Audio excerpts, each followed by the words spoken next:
થી જોઈએ પાટણમાં હાઈવે પરનો બ્રિજ જર્જરિત હાલતમાં જોવા મળ્યો છે।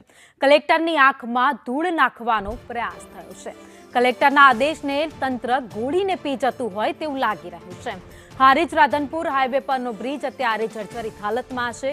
ગોચનાદ પાસે આવેલો છે 65 વર્ષ જૂનો આ બ્રિજ જે અત્યારે જર્જરિત હાલતમાં છે।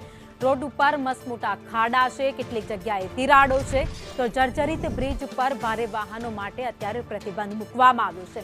પ્રતિબંધ છતાં ભારે વાહનો અહીંયાથી પસાર થઈ રહ્યા છે। ગંભીરા જેવી દુર્ઘટનાની જાણે કે તંત્ર રાહ જોતું હોય તેવું લાગી રહ્યું છે। રાજ્યમાં એવા અનેક બ્રિજ છે જે અત્યારે જર્જરિત હાલતમાં છે। ગંભીરા દુર્ઘટના બની ત્યારબાદ આખા રાજ્યના બ્રિજની ચકાસણીના આદેશ આપી દેવામાં આવ્યા છે। ત્યારે વધુ એક જગ્યાએ તંત્ર નિંદ્રામાં હોય તેવી સ્થિતિ જોવા મળી છે। હવે રોડની અંદર જે પુલ છે બનાસ નદી ઉપર તે પુલ ખૂબ જૂનો પુલ છે અને તેના ઉપર નીકળીએ તો પણ પુલ પણ ધુજારી મારે છે અને ડર લાગે છે। તે છતાં પણ કોઈ પણ કાન દેતું નથી। આંખ આડા કાન કરે છે। તંત્ર કોઈ પણ જવાબદારી લેતું નથી વત્તા ત્યાં ભારે સાધનોને નીકળવાની કલેક્ટર સાહેબે મંજૂરી નથી ના પાડેલ છે। તે છતાં પણ ભારે સાધનો ત્યાંથી નીકળે છે અને જ્યારે અમે નીકળીએ ત્યારે પુલ આખો ધુજારી મારતો હોય છે। ગંભીરા બ્રિજ પર અનેક લોકોના જીવ હોમાયા છે, મોટી દુર્ઘટના થઈ છે અને ત્યારબાદ પણ તંત્ર ક્યાંક ને ક્યાંક નિંદ્રાધીન હોય તેવા દ્રશ્યો અહીંયા દેખાઈ આવે છે। સ્વાભાવિક રીતે જે પાટણથી રાધનપુર જવાનો આ જે પુલ છે જે ખૂબ જ જર્જરિત હાલતમાં છે। 65 વર્ષથી પણ વધારે સમય જૂનો આ બ્રિજ છે, જ્યાં આગળથી ભારે વાહન કહી શકાય, જે એસટી કહેવાય, જે સલામત સવારી એસટી અમારીની વાત કરવામાં આવે તો આ ભારે વાહન અહીંયાથી પસાર થઈ ગયું છે।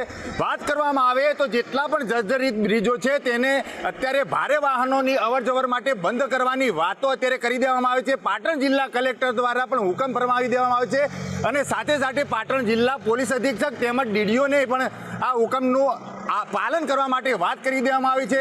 તેમ છતાં હજી પણ આરએનબી વિભાગ, પોલીસ વિભાગ કે ડીડીઓ દ્વારા કોઈ પણ જાતની અહીંયા બેરીગેટ લગાવવામાં નથી આવ્યા કે કોઈ પણ જાતના પોલીસ કર્મચારીઓને અહીંયા ભારે વાહનોના અવરજવર માટે રોકવા માટે પણ નથી આવ્યા। સ્વાભાવિક રીતે જે 2 મહિનાના સમય સુધી ભારે વાહનો આ બ્રિજ ઉપરથી પસાર નહીં થાય તેવો એક હુકમ કરી દેવામાં આવ્યો છે અને કોન્સ્ટેબલથી લઈને તમામ ઉચ્ચ અધિકારીઓ જે પણ ભારે વાહનો અહીંયાથી નીકળે તેના ઉપર કાર્યવાહી કરશે તેવી એક હુકમ કરી દેવામાં આવ્યો છે। તેમ છતાં પણ હજી સુધી અહીંયા કોઈ પણ જાતના કર્મચારીઓ અહીંયા દેખાતા નથી।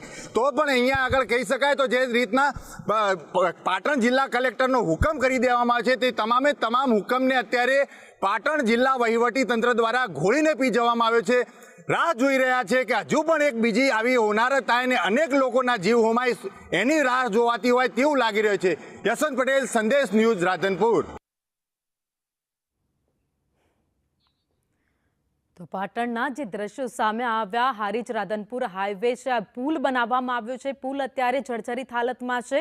કલેક્ટરે આદેશ આપી દીધો છે કે 2 મહિના સુધી આ બ્રિજ ઉપરથી કોઈ ભારે વાહન અહીંયાથી પસાર નહીં થાય। તેમ છતાં પણ અધિકારીઓ તંત્ર સૂઈ રહ્યું હોય તેવું લાગી રહ્યું છે અથવા તો ગંભીરા જેવી ઘટનાની રાહ જોઈ રહ્યું હોય તેવું લાગી રહ્યું છે, કારણ કે નિયમનું કોઈ જ પાલન કરવામાં નથી આવતું।